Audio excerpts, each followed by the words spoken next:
ito ay rated SPG. Striktong patnubay at gabay ng magulang ang kailangan. Maaaring may masiselang tema, lengguwahe, karahasan, sexual, horror o droga na hindi angkop sa mga bata. Pilit ngang kinumbinsi nitong si Regina, itong si Marge, na kung maaari nga ay mag-stay pa ito sa bahay upang sa ganoon nga ay mabuo pa rin ang kanilang pamilya. Hindi na lang para sa kanilang pamilya o kay Paulo, kundi para sa anak nilang si Jasmine. Iyak nang iyak nun si Marge at sinabi niyang hindi niya mapapatawad itong si Paulo. Naawa naman itong si Marge dahil bago nga siya umalis ay nakiusap nga si Paulo sa kanya. Ngunit hindi siya kay Paulo naawa kundi sa kanyang anak. Sinabi kasi nitong si Jasmine na baka may paliwanag ang kanyang ama at huwag sanang magpadalos-dalos itong si Marge.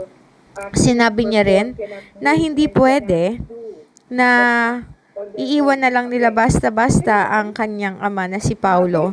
Kaya dahil dito ay pinilit pa rin itong si Marge na mag-stay.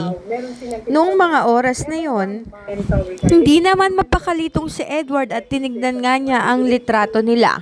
Dito niya na-realize na talagang sobrang niloko siya, hindi lamang ng kanyang asawa at ni Paulo, kundi pati na rin ng kanyang ama. Alam niya na ang tatay niya ang may pakana nito. Noong mga oras na yon ay pilit nga siyang kinausap nitong si Greg Torrecampo, subalit nasa paklamang siya ng kanyang sariling anak. Ang hindi alam ng mga Torrecampo ay isang bagay ang gugulat sa kanilang lahat.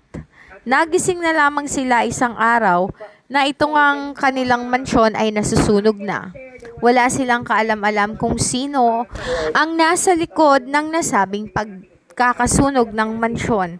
Dahil ayon sa investigasyon ng mga kapulisan ay hindi naman nakita sa CCTV footage kung sino at saan ang punot dulo ng nasabing sunog. Noong kinausap nga ng lahat itong si Edward ay sinabi niya na kaya niyang gawin iyon, subalit mas meron pa palang galit sa kanilang pamilya.